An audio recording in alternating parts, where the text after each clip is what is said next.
Hi, this is Sibbe Bladh. Racism are a topic that makes a lot of noise right now. Protests and riots are going on around the world that use this as a reason to destroy society and to bash people who are not of the same color that yourself. But mainly it's used as a political tool between the left and the right. A kind of proxy war that is fought on the street between different fractions. And especially before the elections, you want to get people in line to vote for you, and therefore you create fear. And they fund these kinds of movements that is mainly driven by political extremists, revolutionaries that are anti-society, anti-civilization, and chaos suits them perfect.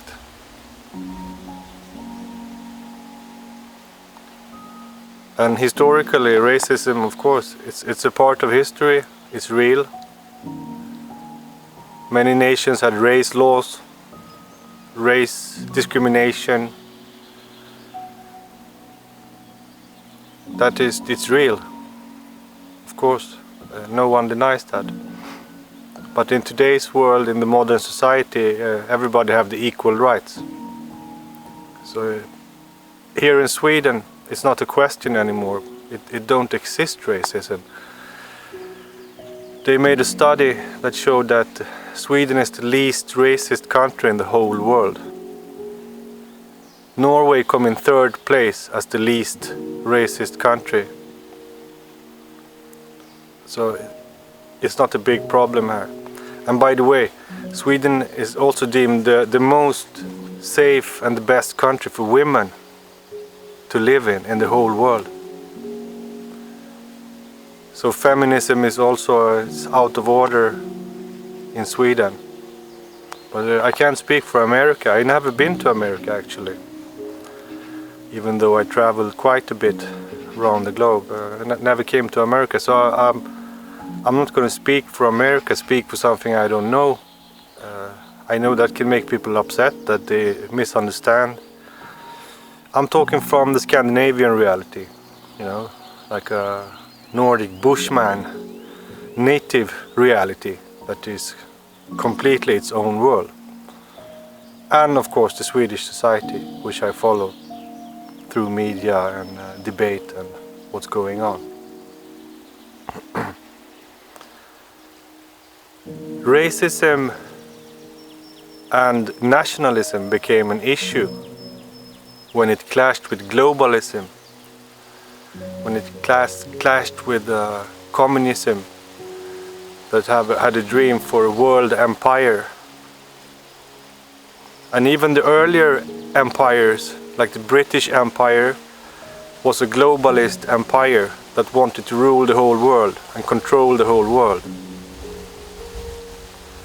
And in this situation and system, race become a threat, because racial, ethnic identity oppose global society. So that's why they have made this fantastic story about that racism is such a big problem in today's world. Well, it's not true. And the racism that exists in society, that is in people's thoughts and brains. And that we can't affect. You can't ban someone or forbid someone to think like they think. Thought crime it's not good. It's enough that the systems have laws and rules that are against it.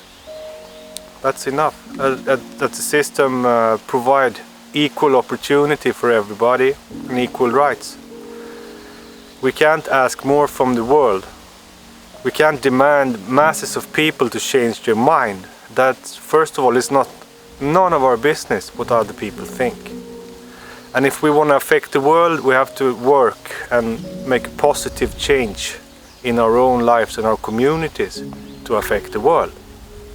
That is how humans work. When they see something that many people follow and work for that, it gives them respect for that. And in today's climate also, racism is not popular. Racism is a thing of the past. I would say like maybe 95% are against racism. So when they scream that racism is such a problem, it's ridiculous. And feminism too, in Sweden. But of course they have to pick up on all the trends, all the hype, be a part of that wave. Just like America affects many things in Sweden. TV, language. We started to study English in 2nd grade in school. So that was early, the English culture coming in, English speaking. Anyways. And to make racism even more problem towards the globalist, socialist dictatorship, they had to make up laws against this and different stuff. And one of the things that is most stupid are that they have a slogan say there is no human races. And this is backwards. The notion that there was no human races, that was spread by a doctor called Richard Lewontin in Harvard University in the 70s. And of course this was an adaptation to the need of society or the ideals of the socialist society. Because socialism was very strong in the 70s, so this affected even the academia. But of course this have no basis in real science, in biology. In biology we have the human species, which is all humans, and then you have the races. And this is used in Uppsala University, in the Department for Population Genetics. They use the term races. So to use the term race is a scientific term. But in the political sphere, they use slogans. They don't use knowledge or technical data. They use gimmicks and slogans. So everybody say, oh, there's only one human race. Okay, yeah. Maybe in your retarded, backwards little world of political slogans, that could be a reality, but not in the real reality. In the real reality we have human races. And people who live in this lies and backwardness, they will use that against you, that, well, you're a racist because you say there is races. But still this is a biological, scientific fact of terminology. So it makes you so tired when they can't have any nuance, when they can't differentiate between things. It's really backwards.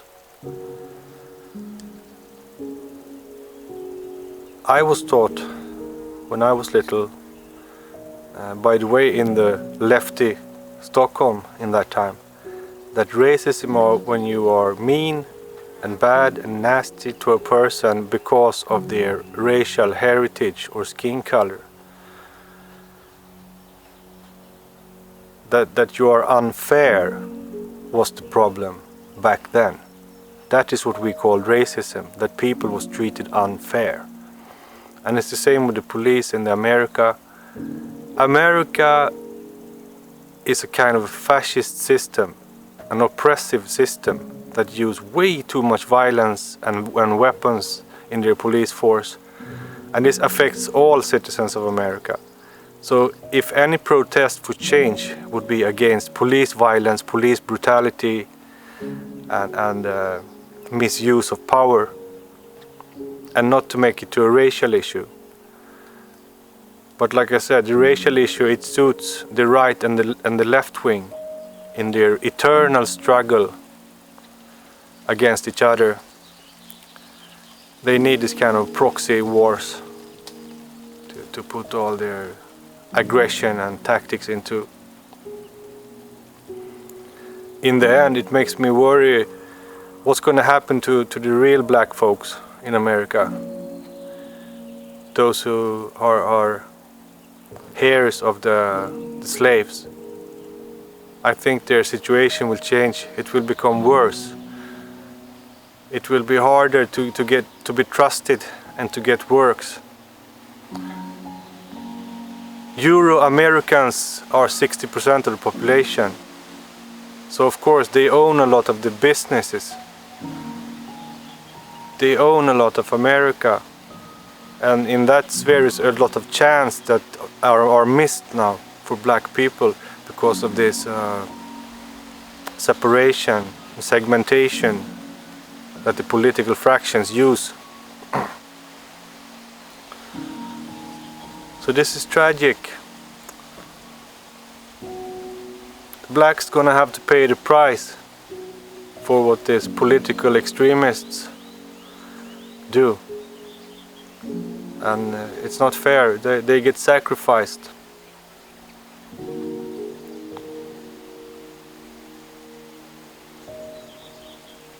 And I don't know anything about racism in America.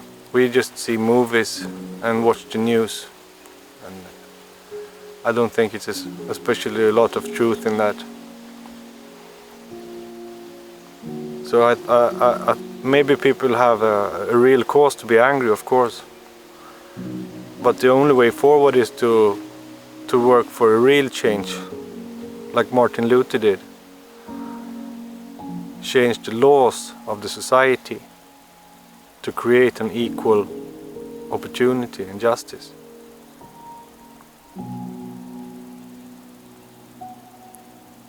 Anytime you demand something from the humans in the world, you're going to face opposition.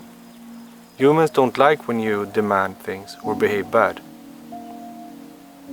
This goes back to our family situation, from small children that scream where they don't get what they want.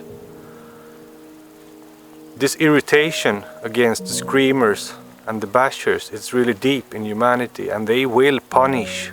They will punish the people who have made riots. Make no mistake about that. Every action gives a reaction. That is a law. You can't do one thing without an effect out of that. It's a law, call it a kind of small karma, a law of nature. So they will get repercussions from this in the form of economical lowering of standard, being pushed back, being suspected, not being able to walk down the street. The actual things that they protest against is going to increase from this.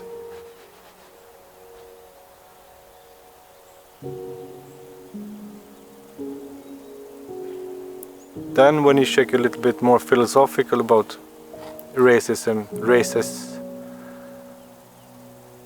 I'm not sure that all races can live together in a multi-ethnic, multicultural, global society.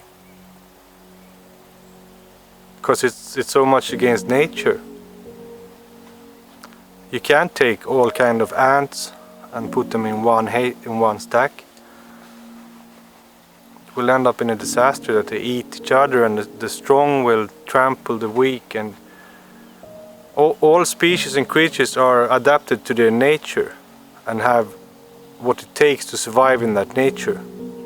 But when they move this, it becomes unequal biologically.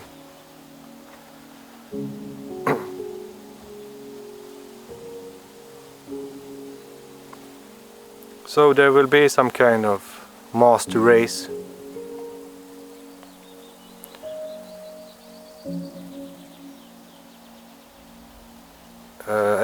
Actually, it's harmful to classify people after skin color. I think that is unnatural too. I'm not white. I'm Swedish. I'm Scandinavian. That is my ethnicity, my culture, and my belonging to the land. I'm a native here. My bloodlines have lived here for thousands of years. So that is my main identity. I don't want to be classified strictly as a white person.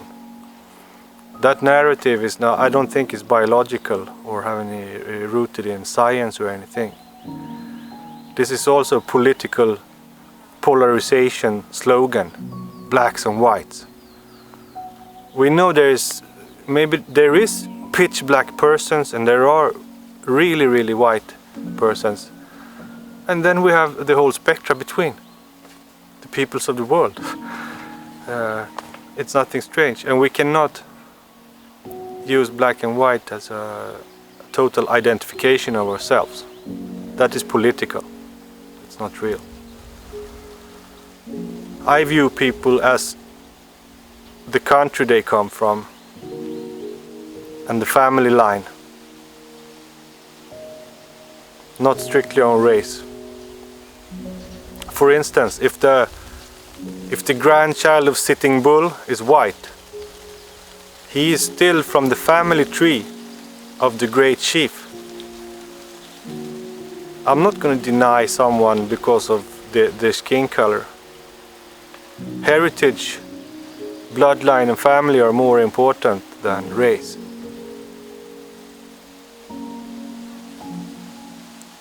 At the same time, I don't deny race.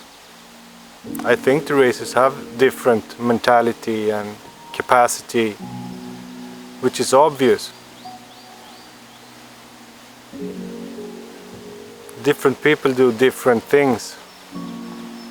Good. Can't be afraid of that. That's the law of nature.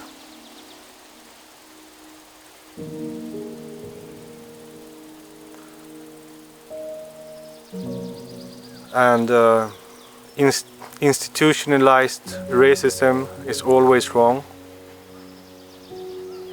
You know, to take away the personal dignity of a person and punish him for he's a part of a group or ethnic group is wrong, is always wrong. We have to treat all citizens equal under the law. And it doesn't matter if you are against immigration or not. Those who live in the country should be treated as citizens or with equal rights as humans.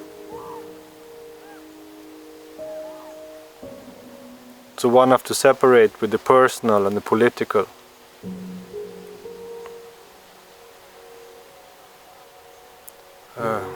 And the same with this polarization between the left and the right, or the old conflict between communism and fascism, which was 100 years old now, and it's still fighting on the fucking streets about this. It makes you tired, because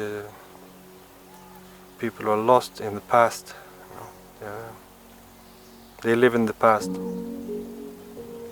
And when you're too hooked to the past, you can't go to the future.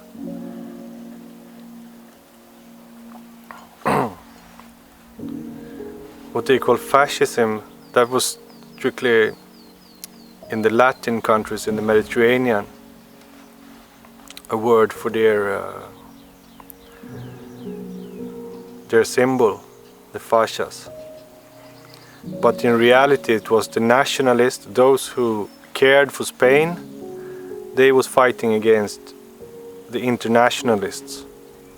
That is the main root of this problem.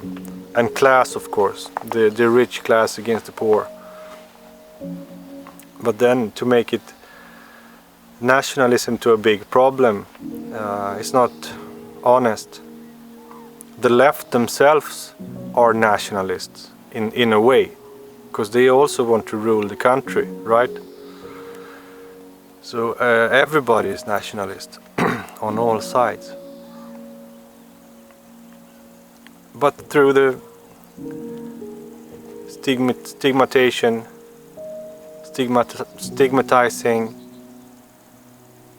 segmenting, polarization process, they have to create a big difference between nationalism and internationalism, and all the isms and schisms that came from this different worldviews. And of course nationalism are stronger, they are more realistic, because internationalists, they live in a dream about the future of things that can be, while nationalists, they work on the ground with what they have. So it's a big difference. And the nationalists hardly ever lost a civil war because of this too. They gather the internal forces while the other call for help from abroad. It makes them weaker.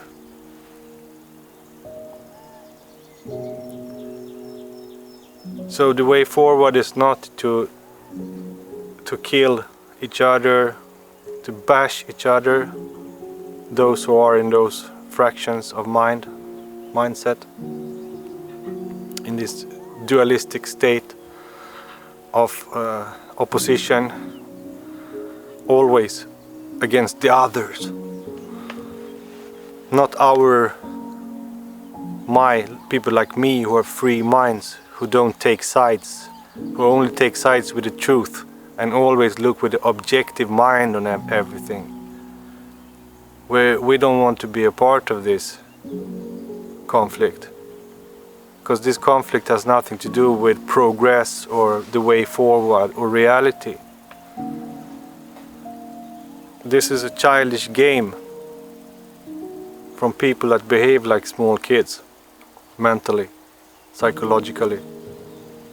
And I find it only tragic that mankind are still in that state, in that phase, and haven't been able to move forward. That's only tragic for philosophic people. Philosophers, they suffer a lot, you know, but they come to a point where they don't give a fuck anymore too, and that makes them even more smarter.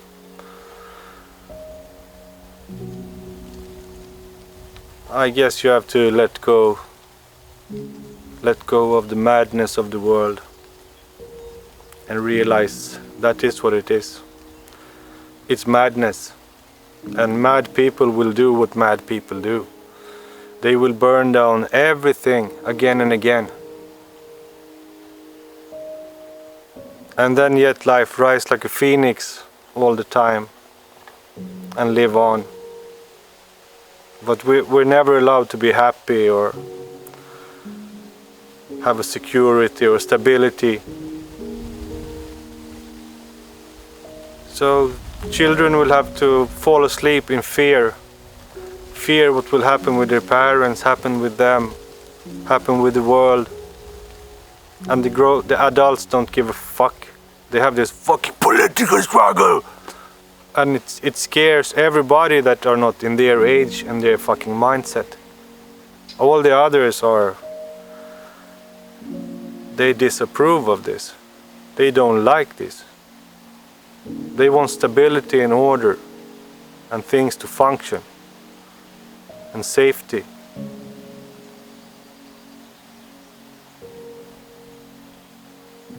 That's what they want. So don't fall for this racism, nationalism, leftist, multicultural talk and the constant clash between these sides. Go back to your own country and to your people and your roots, and search for nature and search for local answers, local, regional togetherness, you know, and forwardness. Because that is the reality, that is the ground you stand on. And don't be afraid of the other side. I know people from the whole spectrum of the whole political spectrum, from the furthest leftist terrorist to the most right wing. I have a few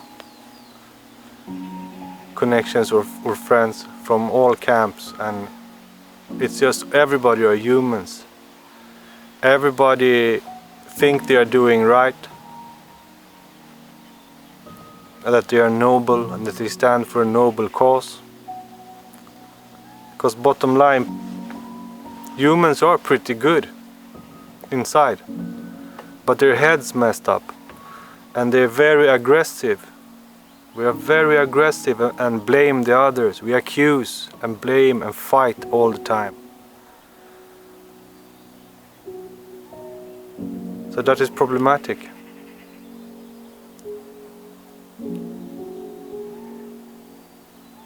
But keep it simple. Don't get too involved in the politics and what media try to hype and get you into a frenzy. Don't fall for that. Try to keep your head calm. Keep cool. Observe, watch, prepare.